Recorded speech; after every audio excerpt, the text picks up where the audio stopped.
সকাল থেকেই ভ্যাপসা গরম আর মেঘলা আকাশ, দুই মিলিয়ে বেশ অস্বস্তিকর পরিস্থিতি তৈরি হয়েছে। এর মধ্যে প্রশ্ন উঠছে, সপ্তাহের শুরুর দিনও কি বৃষ্টি হবে? আবহাওয়া দপ্তর জানিয়েছে শুধু বৃষ্টি নয়, ঝোড়ো হাওয়াও থাকবে। আর দক্ষিণবঙ্গ ও উত্তরবঙ্গ দুই জায়গাতেই কয়েকদিন ধরে আবহাওয়ার খামখেয়ালি থাকবে। সোমবার দক্ষিণবঙ্গের একাধিক জেলায় বৃষ্টির সম্ভাবনা তৈরি হয়েছে। সোমবার বাঁকুড়া, পুরুলিয়া, পূর্ব ও পশ্চিম বর্ধমান, ঝাড়গ্রাম, বীরভূম, মুর্শিদাবাদ, উত্তর ও দক্ষিণ 24 পরগনায় হালকা থেকে মাঝারি বৃষ্টির পূর্বাভাস রয়েছে। শুধু বৃষ্টিই নয়, 50 থেকে 60 কিলোমিটার বেগে দমকা ঝোড়ো হাওয়া বইতে পারে বলেও জানিয়েছে হাওয়া অফিস। এই পরিস্থিতি শুধু একদিন নয়, বুধবার পর্যন্ত চলবে এই পরিস্থিতি। মঙ্গলবারও 40 থেকে 50 কিলোমিটার বেগে ঝোড়ো হাওয়া ও বৃষ্টির সম্ভাবনা রয়েছে। বুধবারও কিছু জেলায় একই রকম আবহাওয়া বজায় থাকতে পারে।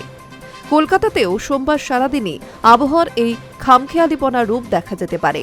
আকাশ মেঘলা থাকলেও মাঝে রোদের ঝলকানিও তার সঙ্গে অস্বস্তিকর গরম থাকবে। তবে বিকেল বা সন্ধ্যের দিকে ঝোড়ো হাওয়া ও বৃষ্টির সম্ভাবনা রয়েছে, ফলে বাইরে বের হলে ছাতা সঙ্গে রাখাই বুদ্ধিমানের কাজ। উত্তরবঙ্গে আগামী কয়েকদিন দক্ষিণবঙ্গের তুলনায় বেশি বৃষ্টিপাত হতে পারে। সোমবার দার্জিলিং, কালিম্পং, কোচবিহার ও আলিপুরদুয়ারে বজ্রবিদ্যুৎ সহ মাঝারি বৃষ্টির সম্ভাবনা রয়েছে। হাওয়ার গতিবেগ থাকতে পারে 30 থেকে 40 কিলোমিটার প্রতি ঘন্টা। মঙ্গলবার পরিস্থিতি আরও সক্রিয় হতে পারে। 40 থেকে 50 কিলোমিটার বেগে ঝোড়ো হাওয়া বইতে পারে এবং জলপাইগুড়ি, দার্জিলিং ও কোচবিহারে শিলাবৃষ্টির আশঙ্কাও থাকছে। বুধবারও উত্তরবঙ্গের বেশ কয়েকটি জেলায় একই রকম থাকবে আবহাওয়া। এই ঝড় বৃষ্টির কারণে দক্ষিণবঙ্গের তাপমাত্রা 2 থেকে 4 ডিগ্রি পর্যন্ত কমতে পারে, ফলে অস্বস্তি কিছুটা কমবে।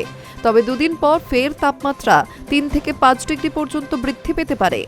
উত্তরবঙ্গেও আগামী দুদিনে 2 থেকে 3 ডিগ্রি তাপমাত্রা কমার সম্ভাবনা রয়েছে।